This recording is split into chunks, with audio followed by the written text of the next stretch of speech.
أعوذ بالله من الشيطان الرجيم بسم الله الرحمن الرحيم السلام عليكم ورحمة الله وبركاته إن الحمد لله والصلاة والسلام على رسول الله وعلى آله وصحبه ومن والاه اللهم صل وسلم وبارك على سيدنا محمد الفاتح لما أغلق والخاتم لما سبق الناصر الحق بالحق والهادي إلى صراطك المستقيم وعلى آله وصحبه حق قدره ومقداره العظيم أما بعد. Alhamdulillah, pertamanya dan selamanya marilah sama-sama kita bersyukur kehadrat Allah Subhanahu wa taala atas nikmat yang diberikan oleh Allah Subhanahu wa taala, dua nikmat yang paling besar, yakni nikmat iman dan Islam. Marilah sama-sama kita bersyukur kepada Allah Subhanahu wa taala juga atas nikmat nyawa dan nafas yang masih lagi kita ini diberikan nikmat kesihatan yang baik. Masih lagi Allah Ta'ala berikan kita nikmat berada di dalam nikmat-nikmat Allah yang lain, diberi keluarga, masih lagi diberi keselamatan dan juga Alhamdulillah masih lagi kita berada di dalam musim PKP ini dan masih lagi mendapat lindungan daripada Allah Subhanahu wa taala. Mudah-mudahan nikmat-nikmat yang besar yang kita sebutkan ini menjadikan kita sebagai hamba Allah yang banyak bersyukur pada Allah Subhanahu wa taala, insya-Allah. Sahabat-sahabat muslimin muslimat yang dirahmati Allah Subhanahu wa taala, insya-Allah pada malam ini kita akan sama-sama mendengar kuliah Maghrib, insya-Allah, yang kita bawakan khas daripada Masjid Taqwa, Masjid Bukit Kapar, yang insya-Allah kita akan bicarakan tentang satu bab yang sangat besar sebenarnya dalam kehidupan kita, yakni berkenaan dengan penyakit hati yang selalu kita dengar bahawa penyakit-penyakit hati ini seperti mana yang disebut oleh Imam Ghazali rahimahullah itu di dalam kitab Bidayatul Hidayah, yang disebut dalam kitab-kitab tasawuf yang lain, bahawa sifat ataupun penyakit hati ini adalah suatu benda yang sangat berbahaya, benda-benda yang sangat berbahaya. Jadi pada malam ini kita akan memperbincangkan berkenaan dengan bab hasad ataupun bab iri hati, kerana bab ini terkadang kita terkeliru, dalam khususnya dalam kita nak mengambil kebaikan dalam kehidupan kita, insya-Allah. Jadi sama-sama kita buka pengajian majlis ilmu kita pada malam ini dengan bacaan doa, mudah-mudahan diberi kekuatan, kefahaman dan juga istiqamah dalam kita mengamalkan ilmu ini, insya-Allah. Bismillahirrahmanirrahim. Nawaina ta'aluma wa ta'lim wa tadhakkura wa tadhkir wa naf'a wal intifa' wal ifadata wal istifadah wal hatha ala tamassuki bi kitabillah وسنة رسولي والدعاء إلى الهدى والدلالة على الخير ابتغاء وجه الله ومرضاته وقربه وثوابه اللهم أمين. اللهم رزقنا هداية للصواب وصدقا في القول وإخلاصا في النيات والأعمال. Sahabat-sahabat muslimin muslimat yang dirahmati Allah Subhanahu wa taala. Jadi pertama kita kenal dulu berkenaan dengan sifat, tiga sifat utama yang seringkali disebutkan oleh ulama. Utamanya kalau kita tengok dalam kitab Penawar Bagi Hati, ulama-ulama Syekh Abdul Qadir Mandili rahimahullah taala menyebutkan ada 10 penyakit yang perlu diubati dan 3 yang paling bahaya. Maknanya ibu dia yang paling bahaya sekali. Yang pertama itulah disebut sebagai hasad. Yang pertama disebut sebagai hasad. Yang kedua disebut sebagai kibir ataupun sombong. Kemudian riak. Dan yang keempat adalah ujub. Ada 4 sifat yang disebut sebagai disebut sebagai ibu kepada penyakit hati ini. Dan juga berdasarkan daripada hadis Nabi SAW bahawa penyakit-penyakit ini tidak akan terjadi dalam mafhum hadis, melainkan adanya kepada hubbud dunia, cinta kepada dunia. Jadi sahabat-sahabat yang dirahmati Allah Subhanahu wa taala, apa itu hasad? Kita kena kenal dulu jenis-jenisnya yang disebut oleh ulama-ulama kita. Pertama, hasad itu Allahumma salli ala sayyidina Muhammad. Hasad ini bermaksud dengkilah dalam bahasa Melayu. Dan ada jenis-jenisnya. Ada hasad yang dibenarkan, seperti disebut dalam hadis Nabi sallallahu alaihi wasallam, la hasada illa fi ithnatain, tidak ada hasad kecuali dalam dua perkara. Jadi apakah hasad yang dibenarkan dan juga apakah hasad yang tidak dibenarkan? Sahabat-sahabat yang dirahmati Allah Subhanahu wa taala. Hasad, maksudnya disebut ulama adalah berharap agar hilangnya sesuatu nikmat daripada seseorang. Hilangnya sesuatu nikmat daripada seseorang, kita harap. Bukan kita buat pun, kita berharap. Maknanya hasad ni adalah pekerjaan hati yang amat buruk, kerana kita mengharapkan sesuatu yang selayaknya Allah beri kepada seseorang, namun kita tidak suka akan takdir yang Allah Ta'ala tetapkan. Ini dinamakan sebagai hasad. Kita tak suka melihat orang lain mendapat nikmat, dan kita mengharapkan agar orang yang mendapat nikmat itu, nikmatnya, sama ada nikmatnya ataupun tuannya itu akan musnah ataupun akan rosak. Jadi ini asal kepada maksud hasad. Setengah ulama mengatakan hasad juga dipanggil sebagai hiqid, yang membawa maksud yang sama. Jadi sahabat-sahabat yang dirahmati Allah Subhanahu wa taala, asal-asal sifat ini, asal-asal kepada sifat hasad ini berasal daripada iblis sendiri. Jadi seperti mana yang kita tahu bahawa Allah Subhanahu wa taala, di awal-awal penciptaan dahulu, Allah Taala telah apa? Allah Taala telah menjadikan iblis ataupun asal namanya Azazil antara mereka-mereka yang kuat ataupun banyak beribadah kepada Allah Subhanahu wa taala. Jadi semua tahu kisah ini. Sehinggalah Allahumma salli ala Muhammad, pada suatu ketika Allah Subhanahu wa taala menciptakan seorang khalifah di muka bumi ini, yakni Nabi Adam alaihissalam. Allah Taala nak menciptakan Nabi Adam alaihissalam. Dan juga setelah Allah Taala menciptakan Nabi Adam alaihissalam, maka Allah Taala memerintahkan kepada seluruh makhluk ketika itu. Kalau disebut di dalam Quran bahawa Allah Taala suruh para malaikat, usjudu li Adam, sujudlah kamu kepada Adam. Allah Taala suruh golongan malaikat. Kenapa Allah sebut malaikat? Adakah iblis juga termasuk di kalangan malaikat? Jawabnya tidak.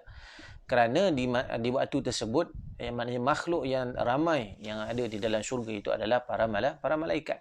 Jadi malaikat ni bilangannya sangat ramai, sangat banyak di sisi Allah Subhanahu wa taala. Tidak ada yang mengetahuinya. Sebahagian ulama mengatakan bilangan malaikat ini adalah bila mana kita campurkan bilangan seluruh manusia di atas muka bumi ni, kita campur bilangan jin, kita campur bilangan binatang yang ada di laut, yang ada di darat, yang ada di udara, maka semua itu adalah nisbah kepada banyaknya malaikat. Jadi Allah Ta'ala menyebutkan, usjudu li Adam, maka para malaikat pun sujud kepada Nabi Adam alaihissalam, illa iblis, kecualilah iblis, kecuali iblis. Di sinilah menunjukkan ada suatu sikap protes, daripada iblis atas arahan Allah Subhanahu wa taala. Sedangkan itu adalah arahan, bila kita kata arahan, maknanya perintah daripada Allah Subhanahu wa taala, maka semua makhluk wajib tunduk dan patuh atas perintah Allah Subhanahu wa taala. Maka akhirnya Allah Ta'ala menyebutkan di dalam Al-Quran dalam suratul Baqarah, usjudu li Adama fasajadu, maka bersujudlah semuanya, para malaikat semuanya bersujud kepada Adam alaihissalam. Sujud ini sebagai sujud takrim, sujud kerana memuliakan, kecuali iblis. Maka Allah Ta'ala menyebutkan iblis ini aba wastakbara. Aba ni dalam bahasa Arab bermaksud degil. Wastakbara, dia rasa sombong. Jadi punca sifat yang kita kata hasad ni kerana ada kedegilan di dalam hati dia. Tak suka ada sesuatu yang lebih. Tak suka ada sesuatu yang lebih yang Allah Ta'ala cipta ketika itu, iaitu Allah Ta'ala telah mengangkat seseorang yang dicipta daripada tanah, dan diangkat lebih daripada malaikat dan juga iblis ketika itu untuk dijadikan sebagai khalifah. Maka di sinilah bermulanya hasad. Ini di sinilah bermulanya hasad yang pertama. Maka Allah Taala mengatakan iblis aba wastakbara. Aba wastakbara. Apa dia aba wastakbara? Maknanya degil dan juga takabur, sombong. Wa kana minal kafirin. Maka iblis itu tergolong di kalangan orang-orang yang kafir, yakni kufur akan nikmat Allah Subhanahu wa taala. Sahabat yang dirahmati Allah Subhanahu wa taala. Jadi itu asalnya. Bila mana iblis ini dia merasa tak puas hati, dia tidak senang akan nikmat. Apa nikmat yang Allah Taala beri pada Adam? Pertama, Allah Taala beri nikmat akan menjadi khalifah di atas muka bumi ini. Jadi kita kena tahu musuh kita itu adalah apa? Musuh kita adalah iblis dan juga konco-konconya, anak pinak iblis. Jadi kerana kecemburuan itu membawa kepada laknat Allah Subhanahu wa taala. Wa kana minal kafirin. Maka Allah melaknat iblis kerana tidak bersyukur atas nikmat ibadah yang Allah Taala telah beri. Iblis tidak bersyukur atas nikmat ilmu yang Allah Taala telah beri. Iblis tidak bersyukur atas nikmat usia yang Allah Taala telah beri yang begitu panjang. Kerana Nabi Adam AS ni adalah, maknanya Bani Adam ini, kita ni keturunan anak cucu cicit Nabi Adam adalah bangsa yang akhir Allah Taala cipta. Maknanya di dunia ini dah jutaan tahun dah dihuni dahulu oleh bangsa jin, ada bangsa binatang, ada bangsa malaikat dan sebagainya. Maka yang terakhir Allah Taala meletakkan satu bangsa yang akan menjadi khalifah dan menguruskan dunia sehingga hari kiamat. Maka itulah asal-asalnya bermula sifat hasad. Maka dengan sifat hasad inilah dibawa sifat hasad ini sangat bahaya sehingga berkekalan. Hasadnya iblis kepada Bani Adam sehinggalah hari kiamat. Sebab itu ulama-ulama mengatakan kita kena selalu cek diri kita ni ada tak perasaan ini terhadap hamba-hamba Allah yang lain. Baik. Itu yang dimasukkan dengan hasad, iaitu mengharapkan hilangnya sesuatu nikmat daripada seseorang yang kita dengki. Contoh, ada orang dapat kereta baru kan. Ada orang dapat rumah baru, dapat isteri baru kan. Kita suka contoh, dan kita mengharapkan agar nikmat itu hilang. Jadi inilah antara benda yang kita nak bincangkan malam ni, macam mana kita nak mengatasi penyakit ini. Supaya kita tidak ada sifat hasad ini. Dan dalam hadis Nabi SAW disebutkan, al-hasadu, sifat hasad itu yakulul hasanat, akan memakan kebaikan-kebaikan kita. Hari-hari kita sembahyang, hari-hari kita solat, hari-hari kita bersedekah dan sebagainya, namun pahala-pahala itu terbakar dengan sendirinya kerana ada sifat hasad dengki. Jadi benda-benda seperti ini yang kita nak elak. Baik, itu yang pertama kita sebut apa dia, iaitu hasad. Ini sifat yang sebenarnya tak elok untuk kita miliki, kerana orang yang bersifat hasad ini dia terhijab dengan Allah kerana hati dia hanya bertumpu kepada makhluk Allah. Sebab tu ulama tak bagi sifat ini, dan menjadi satu dosa besar bila mana kita berusaha terus-menerus mengekalkan sifat ini di dalam hati kita. Sahabat-sahabat muslimin-muslimat yang dirahmati Allah Taala. Yang kedua disebut sebagai ghibtah. Disebut sebagai ghibtah. Ghibtah ini adalah dengki juga, yang lebih mirip dengan bahasa mudahnya adalah kepada kecemburuan, ataupun dipanggil ghairah lah. Kegairahan, kecemburuan, yang ini dibenarkan ulama. Kenapa? Kerana Allahumma salli ala Sayyidina Muhammad disebut dalam hadis Nabi SAW tadi yang kita dah sebut, la hasada illa fisnatain, tidak ada hasad kecuali pada dua perkara. Pertama, rajulun atahullahu ilman, iaitu seseorang yang Allah Ta'ala bagi ilmu dan dia memanfaatkan ilmunya kepada orang lain. Maka di sini kita boleh cemburu, Jadi kita boleh cemburu atas nikmat ilmu yang Allah Ta'ala telah beri pada seseorang itu dan dia memanfaatkan ilmunya. Dan yang kedua, rajulun atahullahu malan, seseorang yang Allah Ta'ala beri harta dan dia memanfaatkan hartanya di jalan Allah. Atau kama qala Nabi SAW. Bahkan para ulama tidak menghadkan kepada dua golongan ini sahaja, bahkan mana-mana sahaja di antara kita yang telah diberi kelebihan oleh Allah Subhanahu wa taala, maka hendaklah dia gunakan kelebihan itu untuk manfaat kepada manusia. Maka termasuklah dia di dalam golongan yang dibenarkan untuk apa? Untuk kita mencemburui.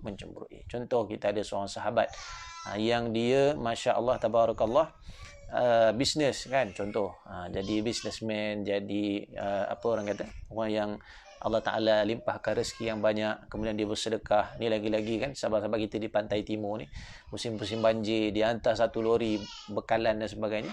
Maka kecemburuan atas sifat itu dibenarkan oleh syarak. Dengan syaratnya apa? Dengan syarat kita ini janganlah kita mendoakan pula orang yang dah ada Allah Taala bagi nikmat begitu dengan doa yang tidak dengan apa, dengan harapan yang tidak baik. Maka cemburu di situ menunjukkan apa? Menunjukkan ada munafasah. Menunjukkan kita ni ada sikap untuk berlumba-lumba ilal khairat, iaitu kepada kebaikan. Ini Allah sebut fastabiqul khairat. Hendaklah kita berlumba-lumba kepada kebaikan. Ini dibenarkan oleh syarak. Tak kiralah kita cemburu pada orang yang berilmu ke, cemburu pada ibadah seseorang ke, kita cemburu pada Allahumma salli ala sayyidina Muhammad, pada nikmat harta dan dia gunakan untuk infak di jalan Allah ke, perkara ini dibenarkan oleh syarak. Baik.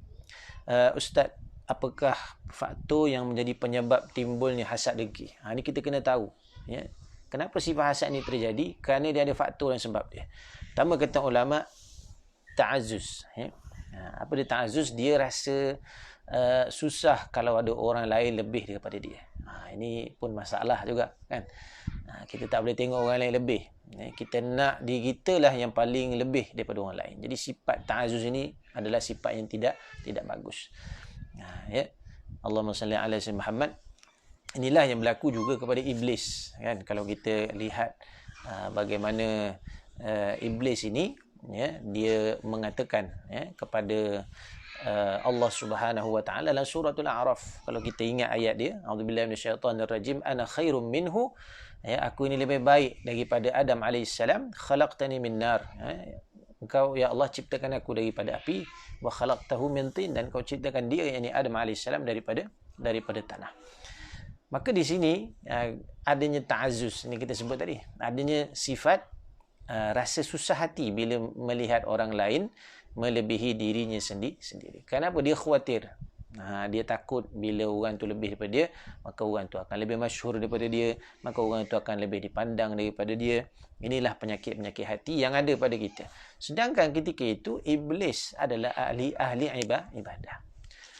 Kalau kita lihat kehidupan kita hari ini, bukan kita ni orang yang kita kata tinggal sembahyang, kita ni orang yang tak baca Quran. Kita baca Quran, kita menuntut ilmu, kita jaga ibadah kita, solat kita, puasa dan sebagainya.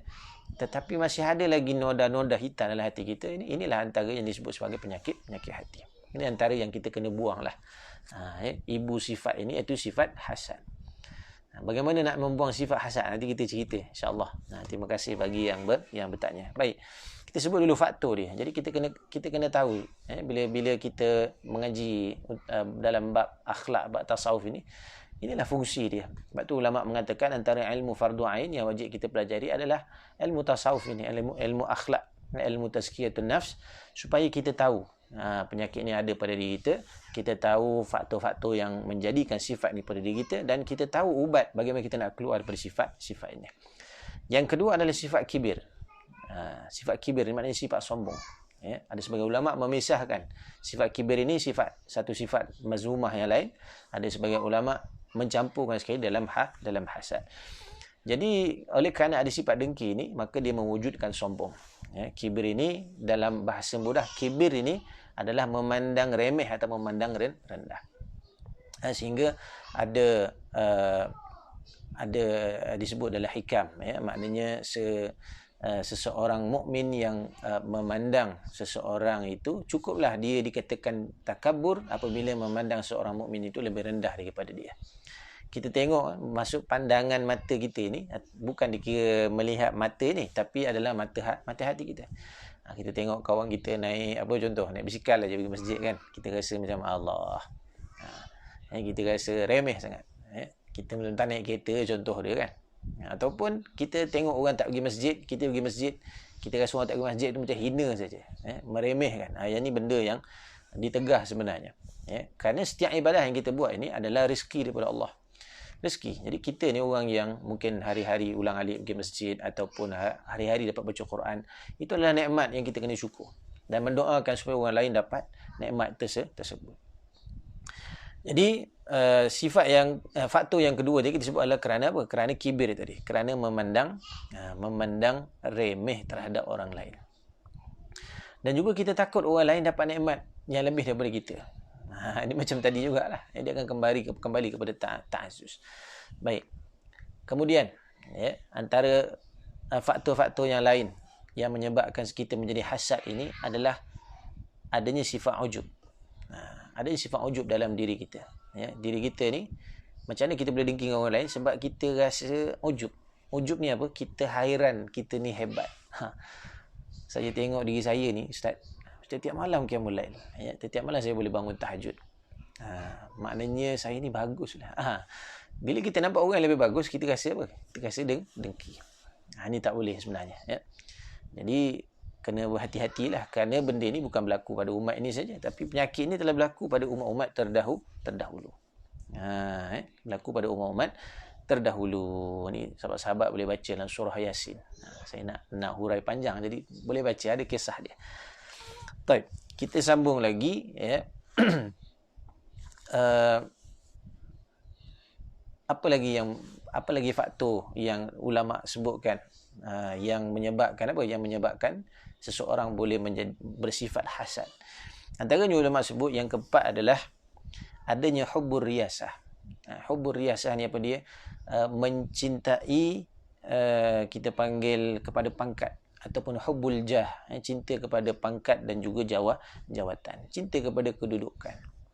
Bahkan kita tengok hari ni pergolakan yang berlaku lah, secara kalau kita tengok yang berlaku dalam negara kita kan, orang berebut jawatan ni, berebut jawatan tu, tidak lain dan tidak bukan kerana ada hubbul jah. Ada cinta kepada apa? Ada cinta kepada pangkat, ada cinta kepada kedudukan. Sehingga tidak boleh melihat orang lain bersaing melebihi dia, dan akhirnya timbul persaingan yang tidak sihat. Ini benda-benda yang kita panggil sebagai apa? Sebagai faktor-faktor yang menyebabkan seseorang itu Allahumma salli ala Muhammad bersifat hasad. Baik, sampai-sampai dalam hati Allah Subhanahu wa taala. Jadi itu antara 4 faktor besar lah saya sebut. Kalau dalam kitab ni banyak lagi ulama sebut faktor-faktor yang menyebabkan seseorang menjadi hasad. Baik, bagaimanakah kalau kita ni ada sifat-sifat ini, ada sifat hasad, dia bercampur dalam hati kita. Kadang-kadang dalam hasad itu, kita sebut tadi, dalam hasad itu dia terangkum sekali takabur, sombong. Maksudnya orang yang sombong ni sebenarnya ada apa? Ada hasad dalam hati dia. Orang yang hasad ini sebenarnya ada sombong dalam hati dia. Dan juga orang yang sombong, orang yang hasad ni ada ujub dalam diri. Dia package sekali. Package. Maka dengan tiga sifat ini, tiga sifat lah, hasad, ada takabur, sombong, adanya sifat ujub, bangga diri, maka dia akan melahirkan amalan yang rosak. Ini disebut sebagai riak. Jadi amalan yang keluar daripada perbuatan dia, seperti ibadah-ibadah dia, perbuatan dia lah. Dia nak derma ke, dia nak salat ke, dia nak buat sesuatu ibadah ini, maka ibadah itu menjadi riak. Ibadah itu menjadi apa? Menjadi menunjuk-nunjuk. Maknanya melakukan ibadah bukan kerana Allah Subhanahu wa taala. Ini dipanggil sebagai riak. Jadi baru kita bincang kepada apa? Kepada cara untuk kita mengubati penyakit ini. Cara kita mengubati penyakit ini. Baik. Jadi penyakit, bila kita namakan penyakit, dia bukanlah sesuatu yang mudah untuk kita rawat. Bukan sesuatu yang mudah untuk kita rawat. Jadi sahabat-sahabat yang dirahmati Allah Subhanahu wa taala, kita lihat apa yang disebut oleh Imam Ghazali rahimahullah. Ini ringkasan yang kita ambil daripada kitab Ihya ataupun lebih mudahnya kita ambil daripada kitab Hidayatus Salikin. Jadi dia ringkasan pada kitab Ihya. Di sinilah kita melihat bagaimana Imam Ghazali rahimahullah menyebutkan tentang bagaimana untuk kita membuang sifat hasad tadi, sifat takabur dan juga sifat ujub ataupun sifat riak tadi. Baik. Maka disebut di sini dia kembali kepada firman Allah Subhanahu wa taala dalam surah Hujurat. Dalam suratul Hujurat. A'udzu billahi minasyaitonir rajim. Inna akramakum 'indallahi atqakum. Inna akramakum 'indallahi atqakum. Ini ubat dia. Macam mana kita nak merawat penyakit hasad ini. Pertama, ingat akan firman Allah Taala, inna akramakum, sesungguhnya yang paling mulia di sisi di kalangan kamu itu indallah, di sisi Allah, ya, atqakum, yang paling tinggi takwanya. Maksud tinggi takwa ni yang paling takut, takut kepada Allah, bukan takut kepada manusia, ya. Jadi kita lihat diri kita ni, sebenarnya kita takut kepada manusia, kita takut kepada Allah.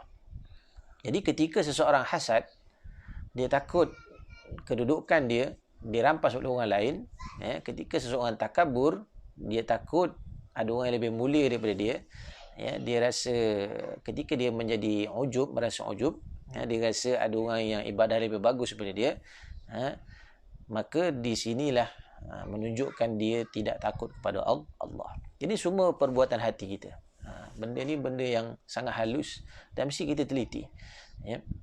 Jadi ada sebahagian daripada orang yang bertanya, macam mana kita nak tahu kita ni ada sifat hasad ke tidak? Macam mana? Baik. Pertama, ketika seseorang itu mendapat nikmat. Kita tahu seorang itu mendapat nikmat, kan? Kadang-kadang kita tak perasan diri kita ni ada rasa apa? Rasa dengki pada orang tersebut. Jadi kita nak tahu macam mana kita ni ada ke tidak, iaitu adakah kita merasa selesa bila mana kita melihat orang lain mendapat nikmat. Kita kena tahu dulu, kita ni ada ke tidak penyakit ni. Jadi kalau kita tengok orang lain dapat nikmat, hati kita pun mendoakan, alhamdulillah, ya Allah, kau beri dia nikmat, kau beri dia rumah baru, kereta baru, isteri baru, contoh kan, ya, doakan dia. Maka di situ menunjukkan hati kita masih clear lagi, clear. Walaupun mungkin ada apa kita panggil lintasan-lintasan buruk, tapi kita berjaya tepis dia. Jadi ini cara untuk kita melihat diri kita mempunyai hasad ataupun tidak. Yang kedua adalah dengan kita melihat, contoh bila mana kita melakukan sesuatu, adakah kita mengharapkan pujian? Ini benda yang kita kena tengok. Sebab ada orang dia bila buat sesuatu, dia suka orang puji dia. Ini contoh, maknanya hati ni maknanya ada something yang ketika mana dia buat sesuatu kebaikan dan tidak mendapat pujian, maka dia akan dengki dan marah pada orang dalam hati dia. Kenapalah orang tak puji aku? Kenapalah orang tak nampak aku buat begini? Maka di situ menunjukkan hatinya ada penyakit. Di sini. Ini cara untuk kita detect. Dia panggil scan lah, kan? Scan. Ya. Kita nak scan hati kita ni untuk kita tahu ada atau tidak penyakit hati. Yang ketiga, ketika seseorang mencela kita. Tadi memuji kita, ni mencela kita. Orang keji kita, orang cela kita. Apakah perasaan kita ketika itu? Ya. Bila mana kita rasa tidak selesa dengan celaan itu, contohlah orang kata kita ni tak bagus lah, kita rasa kita bagus, maka di situlah berlaku pertembungan kita, maka hati kita tidak akan selesa dengan kejian tersebut. Maka di situ menunjukkan apa? Menunjukkan kita ada penyakit. Di sini kita 3 cara kita nak kena belajar untuk mengesan atau kita mengeskan kepada hati kita ni, sama ada kita ada penyakit ataupun tidak. Baik. Maka kata Imam Ghazali rahimahullah, saya kira bahawa engkau i'tiqadkan bahawa dirimu itu hina daripada segala makhluk. Di sinilah kita nak kena faham. Bila mana kita melakukan ibadah, itu tanda Allah Ta'ala memberi ruang untuk kita mendekatkan diri kepada Allah. Ini nikmat. Ya. Jadi kita kena bersyukur atas nikmat itu. Ya. Kita bersyukur. Macam kita nak bersyukur atas nikmat itu, antaranya dengan kita menyembunyikan. Maknanya apa? Menyembunyikan akan ibadah itu, iaitu kita sahaja yang mengetahui kita dengan Allah. Kita dengan Allah. Ya. Bukan kita perlu cerita pada orang lain. Ibadah kita malam kita kan, kita dengan Allah, bangun malam Quran kita sembunyikan. Kita sembunyikan kerana kita rasa malu kalau orang tahu. Malu kalau orang tahu ibadah kita. Ada orang dia suka cerita ibadah dia. Ini pun masalah juga. Kita kena malu sebab apa? Kita tahu ibadah kita kurang insya-Allah. Walaupun banyak, setiap Jumaat baca Yasin, kan? Setiap Jumaat buat tahlil. Setiap Isnin Khamis puasa. Di situlah kita kena rasa hina di sisi Allah sehingga Allah merezekikan kita nikmat untuk ibadah. Kalau mulia sangat tak payah ibadah. Maknanya semakin banyak seorang tu ibadah, sepatutnya semakin tunduk dan dia semakin malu dengan Allah Subhanahu Wa Taala. Baik. Kita habiskan sikit lagi. Itu pertama tadi, iaitu hendaklah kita merasa ubat dia, hendaklah kita merasa hina daripada makhluk yang lain. Bila kita lihat kanak-kanak, kata Imam Ghazali, kita rasakan kita ni lebih hina daripada kanak-kanak tu. Kenapa? Kerana kanak-kanak tak ada dosa. Kalau kita melihat orang buat maksiat, kita kena rasa hina juga. Kerana apa? Orang buat maksiat tu sebab jahil, kita buat maksiat sebab tahu kan tapi buat juga. Bila kita lihat orang kafir, kita pun rasa Allah, orang kafir ni mudah-mudahan bila Allah Ta'ala bagi hidayah, maka dia lebih baik daripada kita. Dan Allah hapuskan segala dosa kekafiran dia. Kita pula yang dalam Islam ni, belum tahu pula lagi kan, kita punya khatimah kita, penghujung kita tu diterima oleh Allah SWT ataupun tidak. Yang kedua, apabila kita ada rasa hasad ini, sebagai ulama mengajarkan macam mana cara kita nak ubat dia adalah kita menyebut nama Allah, sebut dalam. Kita sebut, kita tarik nafas, kita sebut Allah. Allah. Kita sebut panjang. Kita sebut sampai hati kita rasa. Allah. Kita sebut gitu. Supaya sifat tadi, bila kita nak dengki pada orang lain, sifat tadi akan terbakar. Ada lagi Ustaz. Kadang dengki ni pun masalah besar, bertahun-tahun ni kita nak buang ni payah. Saya dah maafkan dia, tapi saya tak boleh tengok dia. Jumpa kat kenduri, jumpa kat kondangan, tak boleh tengok Ustaz muka dia. Saya dah maafkan dia. Itu maknanya masih belum lagi. Masih belum selesai. Mungkin maaf di mulut saja, tapi hati belum selesai. Jadi sebab itulah dikatakan hasad ini dia memakan kebaikan. Maknanya segala kebaikan kita ni rugilah. Kalau ada sifat hasad ni, maka dimakan oleh apa? Oleh sifat dengki tadi. Pahala-pahala kita habis terbakar. Baik, sampai nama Allah Ta'ala. Cara yang kedua tadi kita sebut, iaitu dengan menyebut nama Allah. Sebab Allah yang cipta kita, Allah yang tahu hati kita ni macam mana. Maka ubat dia adalah dengan menggunakan nama Allah. Dengan menggunakan nama Allah. Dan insya-Allah yang terakhir, sebelum kita berhenti, satu lagi ubat. Ini yang kira insya-Allah lah, kalau kita amal, insya-Allah dia bukan ubat yang dijual di farmasi. Dia bukan ubat yang kita panggil ada jual di klinik dan sebagainya, hospital. Tidak ada. Ubat ni tuan-tuan, kita boleh buat sendiri. Apa dia? Iaitu zikrul maut. Bila kita nak dengki ni, kita ingat kepada kematian. Ini antara ubat-ubat yang ampuh. Kita ingat kepada kematian ni antara ubat yang ampuh. Bila mana ada perasaan hasad kepada orang lain. Kita hasad ni kita dah sebut tadi kan, kita rasa nak nikmat orang tu hilang, maka kita ingat kepada kematian. Susah nak ingat mati, beli batu nisan. Kita simpan kat rumah, tulis siap nama kita. Susah Ustaz, berat batu nisan, ambil sikit buat batu cincin. Bila tengok cincin kita, ingat kepada mati. Buatlah benda-benda yang boleh mengingatkan kita kepada kematian. Beli kain kafan siap-siap kan, buat selimut kita tidur. Maka insya-Allah tu antara benda-benda yang kadang-kadang kita fikir boleh ke, tapi sebenarnya insya-Allah dia boleh mendidik hati. Insya-Allah tu antara 3 ubat. Saya ulang semula. Ubat yang pertama adalah kita mengingat kita ni hamba Allah yang tak ada apa-apa. Hamba Allah yang hina. Maka dengan sifat kehinaan kita akan menimbulkan kehambaan sehingga mendekatkan diri kita pada Allah. Dan tak ada masa nak dengki pada orang lain. Yang kedua, bila kita rasa nak dengki pada orang, maka sebut nama Allah. Allah sebut dalam. Maka itu akan membakar sifat hasad tadi, lintasan tadi. Dan yang ketiga adalah memperbanyak zikrul maut, ingat kepada kematian. InsyaAllah, maka dengan 3 ubat tadi, mudah-mudahan yang kita bincang pada malam ini akan memberikan hati kita menjadi lebih baik insya-Allah, dan mudah-mudahan akan menjadikan kita orang yang bila mana ibadah hati kita ni baik tuan-tuan, maka akan menjadikan hati ini khusyuk, tadarru', tawaduk pada Allah Subhanahu Wa Taala, sehingga menjadikan semua ibadah kita kabul, diterima oleh Allah Subhanahu Wa Taala. Jadi insya-Allah kita bertemu lagi pada pengajian yang akan datang. Terima kasih kepada pihak Masjid Taqwa di atas peluang untuk kita berkongsi ilmu pada malam ini. Mudah-mudahan apa yang kita bincangkan malam ini dapat kita amal dan kita sampaikan kepada yang lain, dan yang paling penting mudah-mudahan makbul, diterima oleh Allah Subhanahu Wa Taala insya-Allah. Sekadar itu, saya mohon maaf yang banyak datang daripada Allah. Kurang lemah dah ini datang kekurangan di saya sendiri. Maafu minkum. Assalamualaikum warahmatullahi wabarakatuh.